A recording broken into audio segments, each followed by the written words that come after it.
Hello my dear student, 60 classes में आपका बहुत बहुत स्वागत है। हम लोग पढ़ेंगे ये कार्बनिक यौगिक में हाइड्रोकार्बन्स पढ़ेंगे, बहुत इंपॉर्टेंट ये चीज है। ठीक है, तो इसमें हम लोग बात करेंगे हाइड्रोकार्बन्स। हाइड्रोकार्बन्स क्या होते हैं? कहा जाता है कि वे यौगिक जिनमें केवल हाइड्रोजन और कार्बन उपस्थित होते हैं उसे हाइड्रोकार्बन कहते हैं। वे यौगिक जिनमें केवल कार्बन और हाइड्रोजन उपस्थित होते हैं उसे हाइड्रोकार्बन कहते हैं। परिभाषा इसका हो जाएगा, वे यौगिक वे यौगिक जिनमें केवल कार्बन और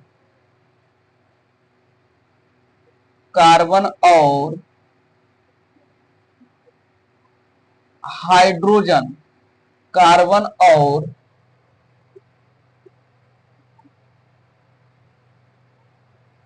हाइड्रोजन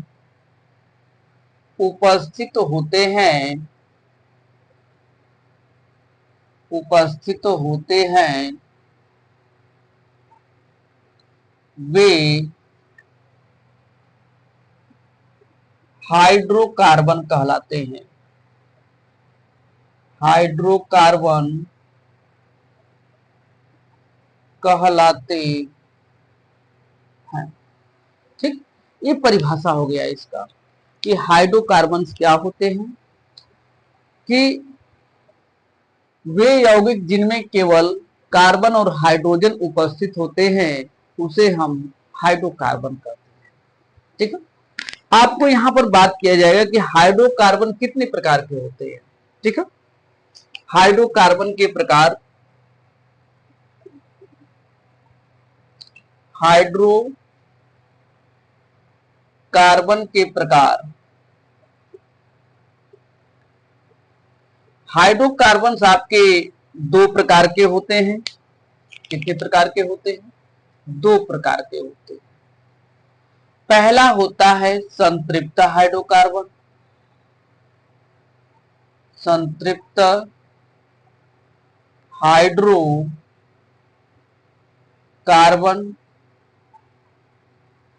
दूसरा होता है आपका असंतृप्त हाइड्रोकार्बन।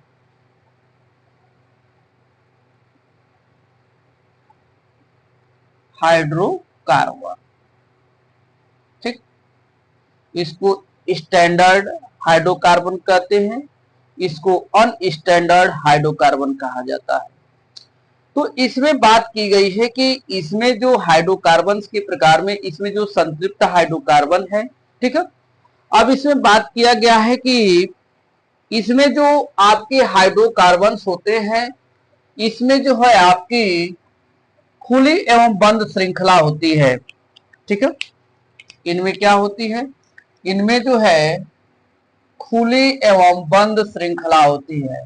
खुली एवं बंद श्रृंखलाएं होती हैं।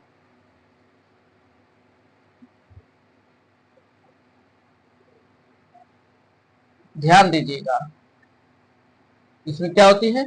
बंद एवं खुली श्रृंखलाएं होती हैं। दो प्रकार इसमें रहेगा, या तो बंद श्रृंखला में रहेगा या तो खुली श्रृंखला में रहता है।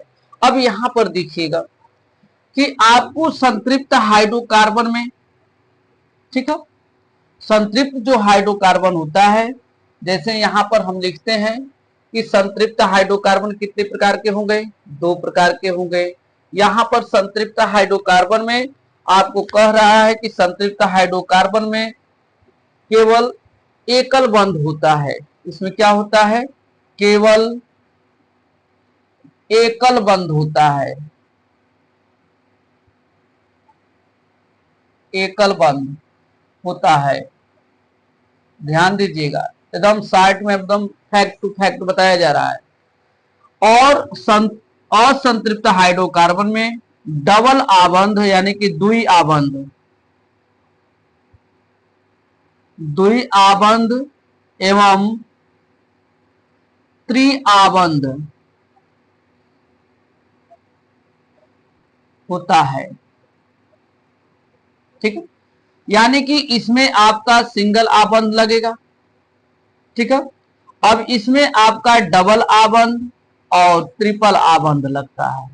यह आबंध जो है हम हाइड्रोकार्बन पढ़ते हैं, यह आपके कार्बन कार्बन के बीच में सिंगल आबंध लगेगा। किसके किसके बीच में? सी और कार्बन के बीच में सिंगल आबंध। यह आपके कार्बन और कार्बन के बीच में डबल आबंध। ये जो है कार्बन कार्बन के बीच में ट्रिपल आबंध लगता है। ठीक, ये ट्रिपल ट्रिपल आबंध के, डबल डबल आबंध के, सिंगल यानी कि कार्बन कार्बन के बीच में सिंगल आबंध, कार्बन कार्बन के बीच में डबल आबंध, कार्बन कार्बन के बीच में ट्रिपल आबंध लगता है। आपको एकदम ध्यान होगा कि अब यहां पर सिंगल बंध लगता है, डबल बंध लग गया, ट्रिपल बंध लग गया। ठीक है, अब यहीं पर जब सिंगल बंध लगता है तो इसको हम कहते हैं एन, एन का प्रयोग करेंगे। जब डबल आबंध होता है, सॉरी हाँ एन हो जाएगा। जब डबल आबंध होता है तो इन होता है, और जब ट्रिपल आबंध लगता है तो उसमें आइन के रूप में जोड़ा जाता है। ये चीज एकदम ध्यान रखिएगा। जब सिंगल आबंध लगेगा तो उसमें क्या कहेंगे? एन कहते हैं। जब आपका डबल आबंध लगेगा तो आइन यार इन कहते हैं, और जब ट्रिपल आबंध लगता है तो आपको आइन कहा जाता है। अभी आपको आगे जो है पूरी हम क्रियात्मक समूह पढ़ाएंगे, कम से कम 14 को क्रियात्मक समूह बताया जाएगा। एकदम क्लास 10th वाले एकदम ध्यान में रखेंगे, एकदम इंपॉर्टेंट चल रहा है, फैक्ट चल रहा है। हमने कहा कि हाइड्रोकार्बन्स किसे कहा जाता है? हाइड्रोकार्बन्स वे यौगिक जिनमें केवल हाइड्रोजन और कार्बन उपस्थित होते हैं उसे हाइड्रोकार्बन कहते हैं। हाइड्रोकार्बन कितने प्रकार के होते हैं? 2 प्रकार के होते हैं। एक होता है संतृप्त हाइड्रोकार्बन, एक होता है असंतृप्त हाइड्रोकार्बन। ठीक, अब यहीं पर बात किया गया है कि अब संतृप्त हाइड्रोकार्बन में केवल एकल बंध होता है, असंतृप्त हाइड्रोकार्बन में द्वि आबंध और त्रि आबंध यानी कि डबल आबंध और ट्रिपल आबंध होता है। जब सिंगल आबंध लगता है तो उसको हम एन कहेंगे, और जहां पर डबल आबंध लगेगा इन होगा, और जहां पर ट्रिपल आबंध लगेगा आइन होता है। अब इसी तरह से हमें आईयूपीएसी नाम की गणना करेंगे कि आईयूपीएसी नाम में कैसे लिखा जाता है, आईयूपीएसी नाम की अवधारणा कैसे ली गई है। अब यहां पर हम लोग ध्यान देंगे आईयूपीएसी नाम, क्या पढ़ेंगे? आईयूपीएसी नाम पर यहां पर हम लोग देखेंगे आईयूपीएसी नाम, आईयूपीएसी नाम यानी कि नाम यानी सिस्टम, पद्धति। पहले पद्धति देखिए, ये आईपीएसी पद्धति को प्रदर्शित करने के लिए कैसे कैसे प्रदर्शित किया गया था। पहले जो है इसको बनाने के लिए, सरल स्वभाव देने के लिए 1892 ईस्वी में जेनेवा में एक जो है सम्मेलन चला था। जो है उस सम्मेलन का नाम था रसायनज्ञों की अंतर्राष्ट्रीय समिति। ठीक है, रसायनज्ञों की अंतर्राष्ट्रीय समिति थी। कहा गया था इंटरनेशनल कमेटी ऑफ केमिस्ट के नाम से इसको बताया गया था, और इस पद्धति को जो है जेनेवा पद्धति भी कहा जाता था उस समय। कब? 1892 ईस्वी में। फिर इसके बाद जो है 1922 ईस्वी में इसका संशोधन हुआ, और यह जब संशोधन हुआ तो इसे आईयूसी जो है आपकी एक कमेटी थी उसके द्वारा ये बताया गया था, यानी कि अंतर्राष्ट्रीय रसायनज्ञ संघ था। इसको हम आईयूसी कहते हैं, इंटरनेशनल यूनियन ऑफ जो है कमेटी कहा जाता है। और इस पे जो है जो आईयूपीएसी संबंधित था, इसको समय समय पर पद्धतियों में संशोधन किया गया, और इसके बाद जो है 1969 ईस्वी में आईयूपीएसी नाम को सही रूप से प्रदर्शित कर दिया गया, और वहीं पर आजकल के समय में आईयूपीएसी नाम प्रचलित चल रहा है। यह पूर्ण रूप से संशोधन कब हुआ? 1969 ईस्वी में लागू हो गया था। ठीक है, 1969 ईस्वी में। फिर इसके बाद कुछ और संशोधन हुआ, जो इसमें आगे आप जो क्लास 10th में 11th में पढ़ेंगे, 12th में पढ़ेंगे, उसमें आपको और भी संशोधन इसके बारे में बताए जाएंगे, कहाँ कहाँ पर संशोधन हुआ था। ठीक है, आप क्लास 10th के लिए पढ़ रहे हैं तो इतना बहुत है।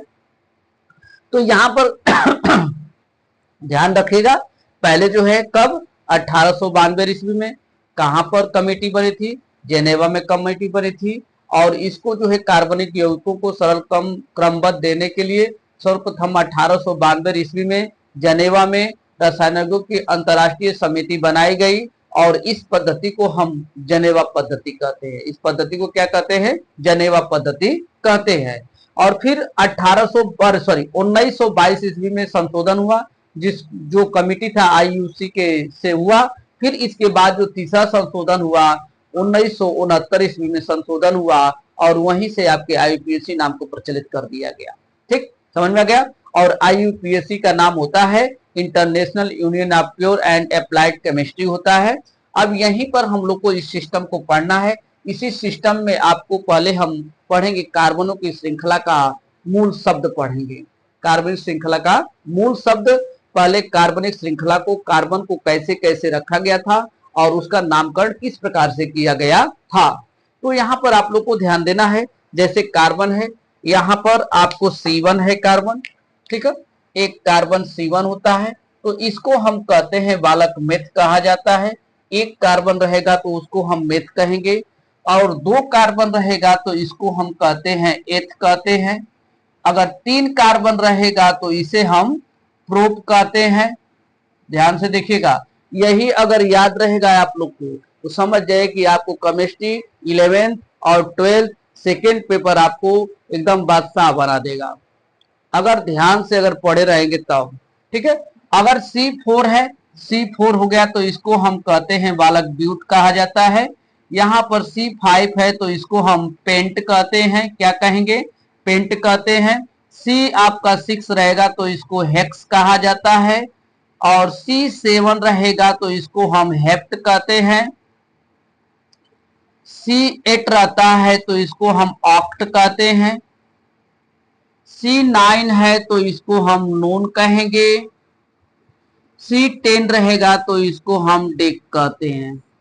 ठीक, क्लास 10th के लिए इतना ही बहुत काफी है, लेकिन आगे इसका नामकरण पढ़ेंगे तो और भी नामकरण होते हैं। ठीक है, तो यहां से आपको बताना है, तो और भी जानकारी रखना चाहते हैं तो और भी जानकारी आप ले लीजिए, समझ लीजिए।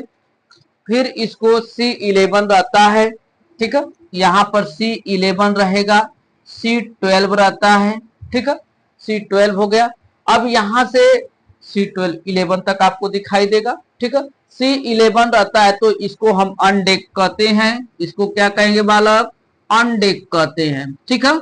C12 रहता है तो इसको हम कहते हैं डू डेक कहते हैं, क्या कहते हैं, डू डेक, डू डेक।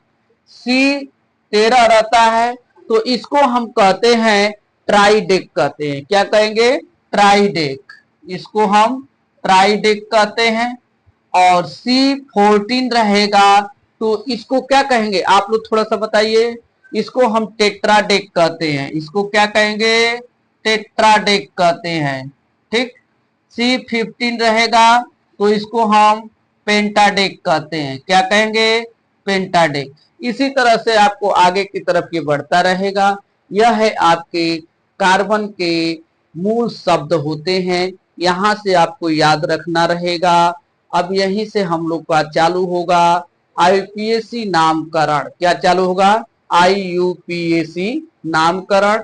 साधारण नाम क्या होते हैं और आईयूपीएसी नाम क्या होते हैं, आपको एकदम ध्यान से इसमें आप लोग को पढ़ते हुए जाना है।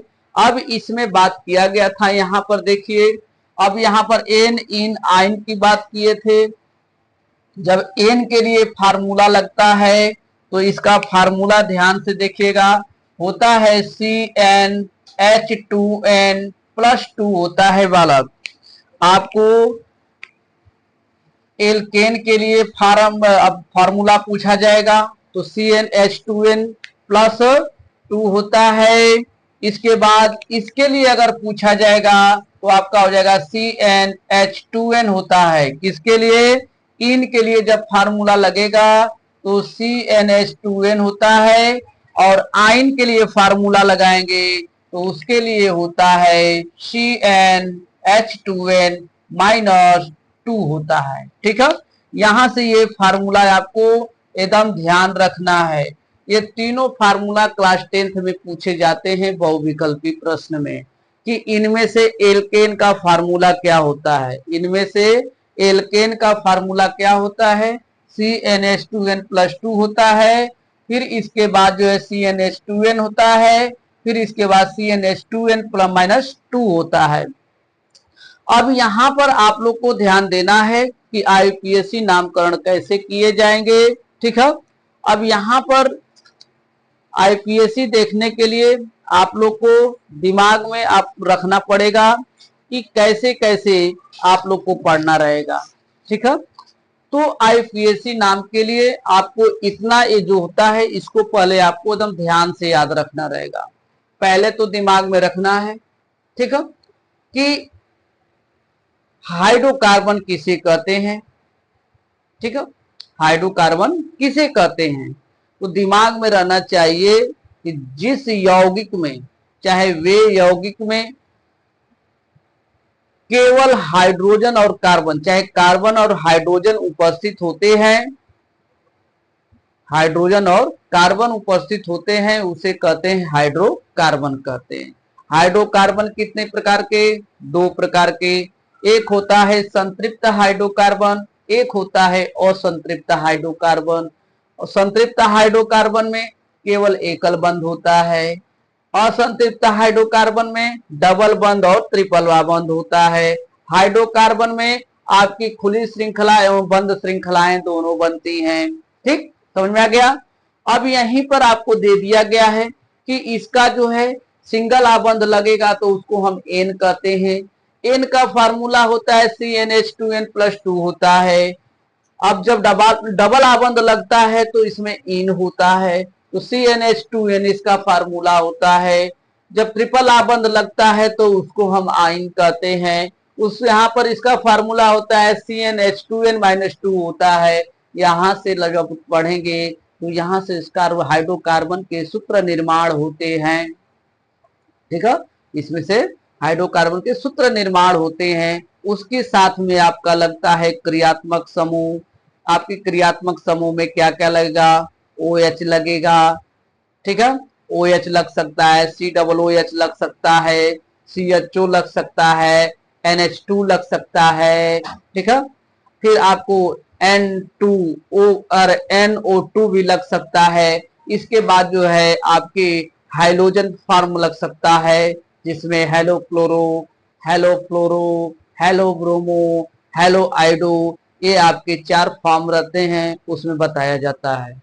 और आपको एकदम ध्यान से डेली का डेली ये क्लास चलेगी, आपको ये बताए जाएंगे। अब इसके पहले हम स्टेप चालू करेंगे IUPAC में। एल्केन क्या होते हैं, फिर एल्कीन क्या होता है, फिर एल्काइन क्या होता है, फिर इसके बाद इसके आगे की तरफ हम लोग पढ़ते हुए चलेंगे। ठीक है, तो आपको अच्छा लगेगा तो हमारे चैनल को लाइक शेयर सब्सक्राइब करते रहिए। बहुत बहुत धन्यवाद।